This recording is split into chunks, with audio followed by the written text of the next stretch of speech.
Welcome back, class, to another video lesson in physics and in this chapter of motion. And this video lesson, we're going to look at part 3. In part 1, we looked at distance and displacement. And remember, these two things both measure the length of how far something has traveled.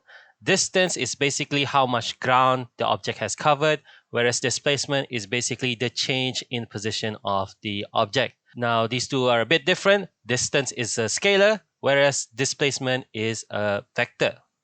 And then in part 2, we looked at speed and velocity. Speed is a scalar, and it tells us the distance covered per unit time. Velocity, on the other hand, is the change of displacement over time, and this is a vector.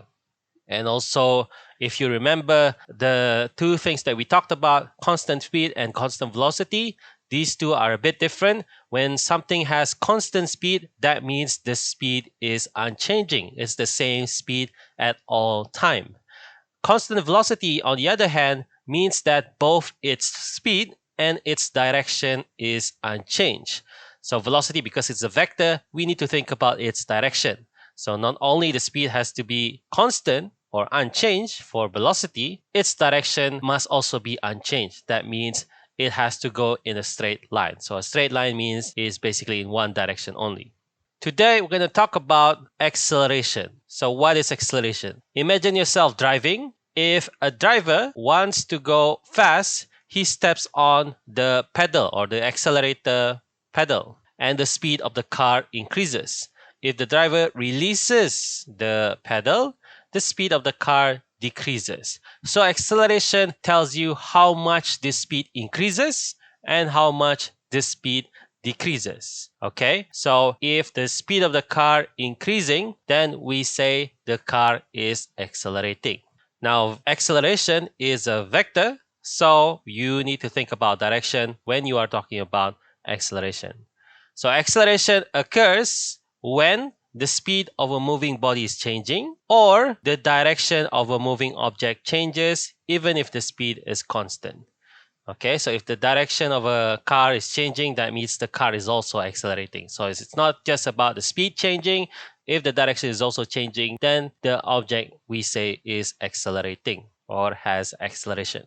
Now, we define acceleration as the rate of change of velocity. And it has this formula here. Acceleration is equal to change in velocity over time. Now, we can expand the change in velocity. What does that mean? Change in velocity basically means the final velocity minus the initial velocity. So the velocity at the end of the motion minus the velocity at the start of the motion. Okay, and in symbol forms, it looks like this. Okay, and this is what you have to remember. A is the acceleration. V is the symbol for final velocity. So it's the velocity at the end or the speed at the end. U is the initial velocity or the starting velocity or the starting speed. And T is the time. Acceleration has a unit, and you can write down the unit like this, meter per second square. Okay, remember, for speed, the unit is only meters per second.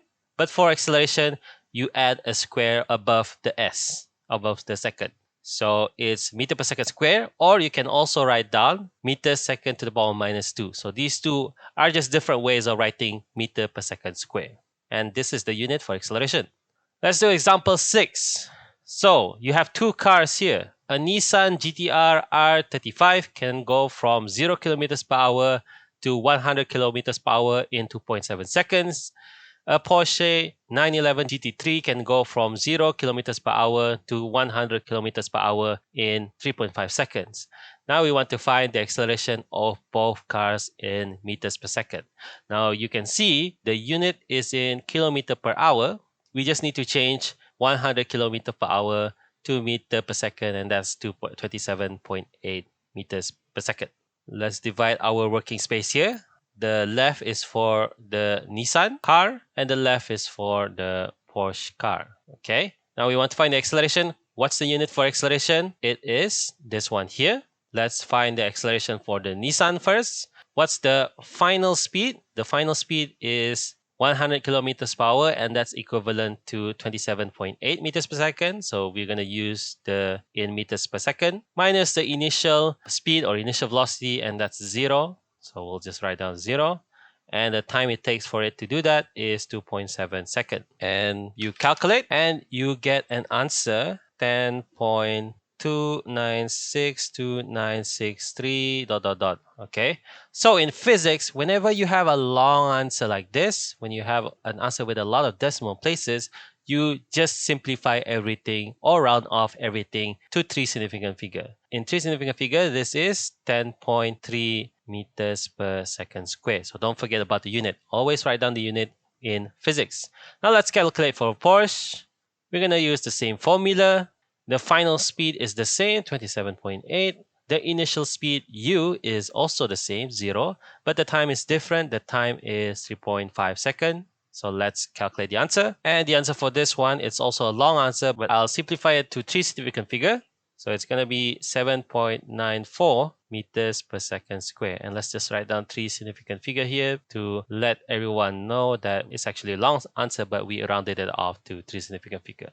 So that's the answer for the Porsche, and that's the answer for the Nissan. So the Nissan obviously have the bigger acceleration, and therefore if these two cars race each other, the Nissan will probably win. Let's do example 7 to show you a different kind of acceleration. So the example reads, it is also possible for objects to slow down. That means the speed is getting lower and lower. Let's say a car slows down from 50 meters per second to 10 meters per second in 10 seconds. What is its acceleration? Again, this is the formula for acceleration, and we're going to use this formula. The final speed. What's the final speed? So the car started from 50 and then ended up at 10 meters per second. So what's the final speed between these two? The final speed between these two, or the final velocity between these two, is the 10. And then the starting speed is 50. Okay, remember the car is slowing down. It goes from a higher speed to a lower speed. And then the time is 10 seconds. And so the answer is -4. Don't forget the unit, meters per second square. And this is the answer. And you will see here that the acceleration is a negative number.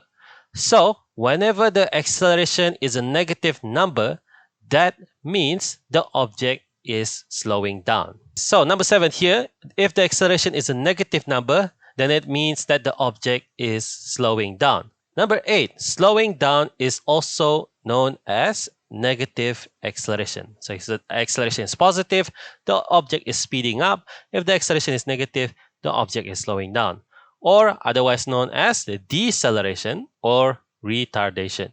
But the two most commonly used words are these two, negative acceleration and deceleration. Right, so we have come to the end of this video lesson. To summarize, what do you need to know about acceleration? Just understand that acceleration means an object is speeding up, and deceleration means, or negative acceleration means, an object is slowing down. Acceleration happens when the speed is changing or when the direction is changing. And acceleration is a vector, not a scalar. You also need to memorize the formula to calculate acceleration, which is A is equal to V minus U over T. And make sure you remember the unit for acceleration, meter per second square. And that's it for this video lesson. The next part of this chapter, we're going to talk about the graphs that we use to describe motion, and maybe also we're going to talk about what happens when objects are falling. Until then, thank you for watching.